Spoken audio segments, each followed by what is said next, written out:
Bonjour et bienvenue pour ce 53e jour de road trip au sein des 13 colonies aux États-Unis.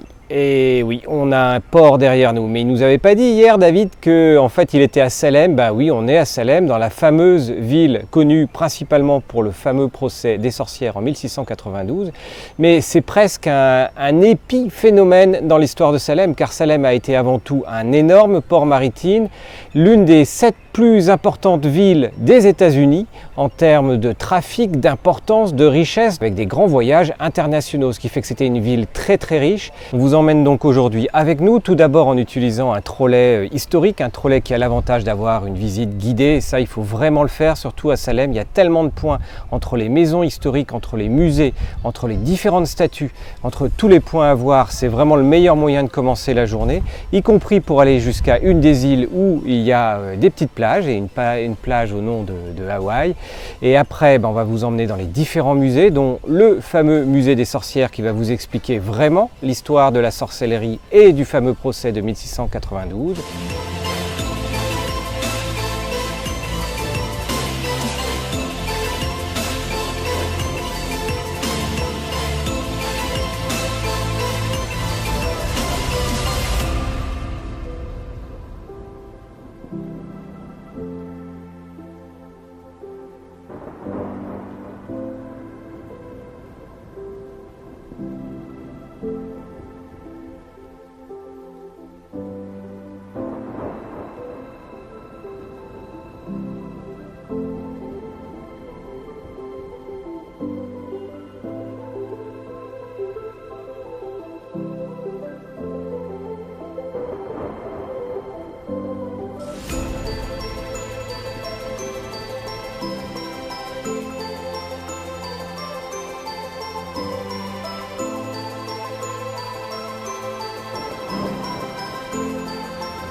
Si vous venez à Salem, eh bien, il y a un endroit qui va vous permettre de mieux comprendre toute l'histoire et ce qui a fait la célébrité de Salem, c'est-à-dire le jugement et le fait qu'il y ait eu des sorcières qui aient été pendues, 19 d'entre elles, plus un autre homme qui a été également accusé de sorcellerie, mais qui n'a jamais avoué, écrasé par des pierres. Il y a des morts un petit peu plus sympathiques. On retrouve effectivement, via ce musée, toute l'historique, jusqu'aux références à la Bible qui interdisait toute forme de magie et même de croyance dans la divination. Mais on remonte également à tout le début, où même avec Shakespeare et dans Macbeth, on retrouve les 3 sorcières en 1606, qui expliquent un petit peu la montée à la fois du puritanisme ici en Nouvelle-Angleterre, via notamment le calvinisme, ce qui a amené à partir des années 1690 et surtout en 1692, date du procès de ces 19 sorcières, et bien cette extermination et cette réelle chasse aux sorcières qu'il y a eu. Mais les habitants de Salem aiment bien répéter qu'à la même période en Allemagne et en Europe surtout, il y avait eu des dizaines de milliers de chasses aux sorcières ayant conduit jusqu'à 45 000 condamnations et exécutions.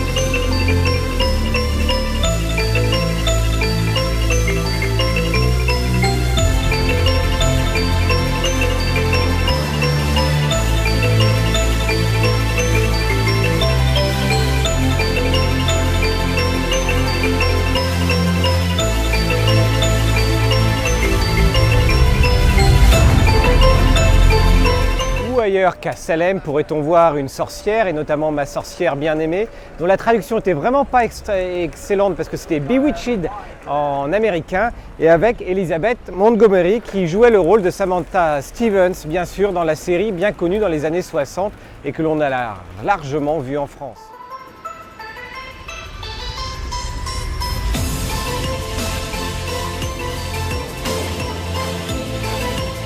Qui dit Salem dit excentricité, voire horreur. On est ici dans la Maison des Cauchemars ou Nightmare Gallery. L'occasion de revisiter tous les grands films d'horreur. En fait, cette maison et ce musée ont été mis en place par un passionné des films d'horreur. Donc depuis Dracula jusqu'à Alien, vous avez l'étendue globale via Carrie et les autres films d'horreur de tout ce qui a pu se faire. On peut le rapprocher d'un musée de cire, mais avec beaucoup d'informations. Et puis naturellement, il y a des projections de films de Hitchcock, et notamment Psychose à l'intérieur. Histoire de vous mettre dans l'ambiance, le guide vous amène à l'entrée du musée et vous dit si vous avez la moindre question, criez. Voilà, vous êtes dans l'ambiance de Salem, de l'horreur, du fantastique. Et il ne faut pas manquer les dizaines de lieux où vous pouvez passer qui vous vont donner des frissons dans le dos.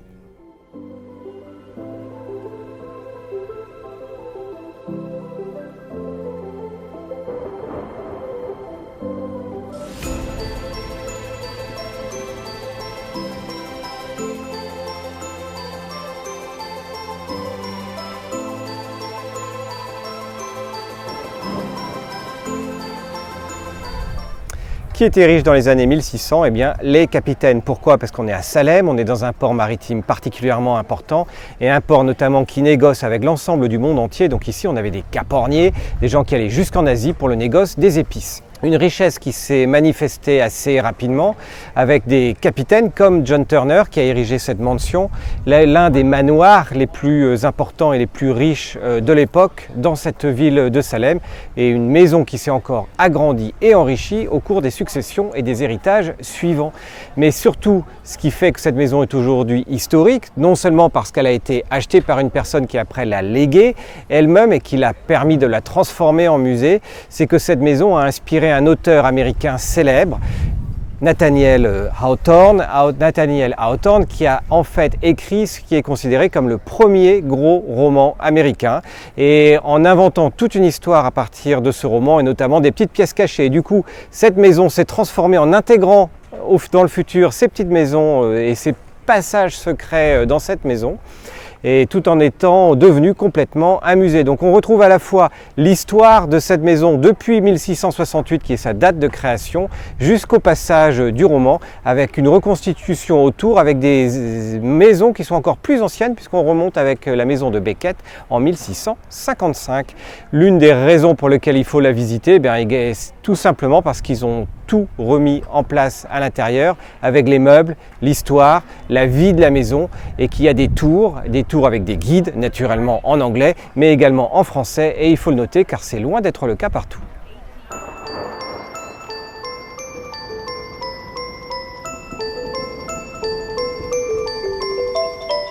Dans les 13 colonies, tout est une histoire, et tout est une histoire à raconter également. Ici, on est dans le plus ancien magasin de bonbons des États-Unis, rien de moins. Tout remonte en plus à l'histoire d'une jeune femme au début du 19e siècle qui en fait est arrivée ici perdue et qui a été récupérée par des pêcheurs dans la mer et qui était vraiment sans le sou, et puis qui a commencé à reconstruire des bonbons comme à son époque d'où elle venait, en Angleterre. Et des générations après, ces bonbons existent toujours avec quelques caractéristiques, les fameux bonbons Gibraltar, mais également les Blackjack. Donc des bonbons qui sont célèbres, et à côté de tous ces bonbons célèbres, il y a des bonbons au maïs, il y a surtout des bonbons qui sont faits avec de l'eau de mer salée, des caramels mous, des caramels salés bien sûr.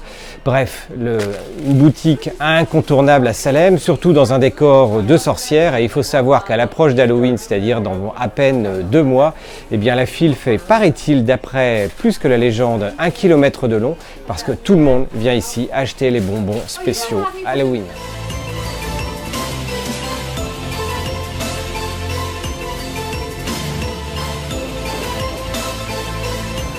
Il y a plein de musées à Salem et dans la série des choses un petit peu plus sympathiques et plus en rapport avec l'histoire maritime de la ville et notamment de tous les corsaires mais également des pirates, eh bien, il y a un musée des pirates. L'occasion de revivre un petit peu quels ont été les grands pirates qui ont navigué sur les mers, leur histoire, à travers des salles sombres, à travers des squelettes, à travers des pirates entre guillemets en chair et en os, et je dis en chair et en os parce qu'en fait ce qui fait l'intérêt principal d'un de ces musées, c'est le comédien qui vous accompagne tout le long et qui vous fait le show en face des figures de cire qui sont par derrière pour vous emmener sur un petit train entre guillemets de 15 à 20 minutes de détente. Ce matin, on a fait le musée des sorcières de Salem, The Salem Witch Museum, qui est une manière en son et lumière de revivre l'histoire du fameux procès des 19 sorcières qui ont été tuées en 1692. Mais il y a également un musée de la cire, des sorcières et des marins qui vont vous permettre de revivre non seulement ce fameux procès, moins en son et lumière, c'est vraiment un musée de cire à travers lequel on passe et à travers lequel vous pouvez passer une dizaine de minutes, mais il y a quelques indications supplémentaires avec les marins et les quelques pirates qui ont sillonné les mers ici.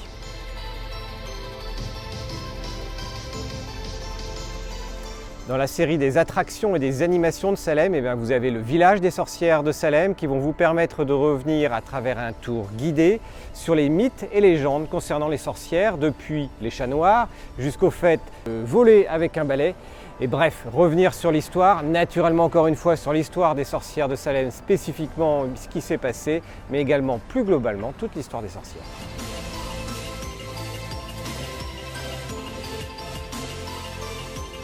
On vous a parlé beaucoup de sorcières, on a fait des musées de cire, on a été dans le village des sorcières, on a vu beaucoup de sorcières. Il y a quand même un musée à faire à Salem, c'est le musée Peabody, qui est, pour un peu plus que l'anecdote, le musée qui a la plus longue histoire aux États-Unis, c'est-à-dire un musée qui a ouvert il y a plus de 2 siècles et qui a, de façon ininterrompue, ouvert ses portes jusqu'à aujourd'hui. On y trouve là des peintures, des expositions modernes et un petit peu plus anciennes, rien à voir obligatoirement avec les sorcières, et justement là on est plus dans la tradition des musées, mais c'est un musée qui contient plus de 2 millions d'œuvres répertoriées, ce qui était également extraordinaire. Donc un point pour les amateurs d'art, de culture à faire absolument à Salem.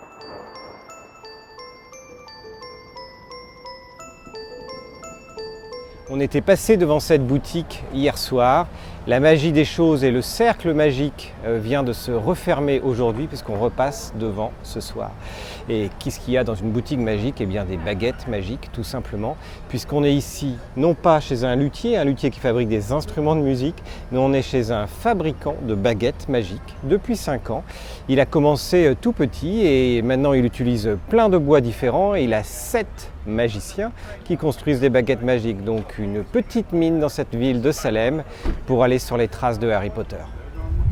On a passé une journée pleine à Salem, une journée entre hier soir où on est arrivé avec le tour hanté jusqu'à maintenant où on doit partir. C'est la cloche qui sonne pour nous, on doit partir pour Boston, Massachusetts. On va descendre rapidement cette fois-ci parce qu'on a un autre rendez-vous dans 1h30 là-bas. Il est sûr qu'à Salem, avec le nombre d'attractions qu'il y a au-delà du fait de vous balader simplement dans la ville, il y a vraiment de belles maisons historiques. Et puis au-delà de la partie sorcière, on l'a dit, eh bien, vous avez un magnifique musée avec le musée Peabody. Vous avez également la maison des 7 pignons qui remonte là du coup sur les romans de Nathaniel Hawthorne. Bref, une véritable histoire, et même si vous n'aimez pas ni la magie, ni les sorcières, ni tout ce qui est un petit peu kabbalistique ou allez-vous faire lire les lignes de la main, eh bien vous pouvez réellement bénéficier de toute la partie culturelle de la ville.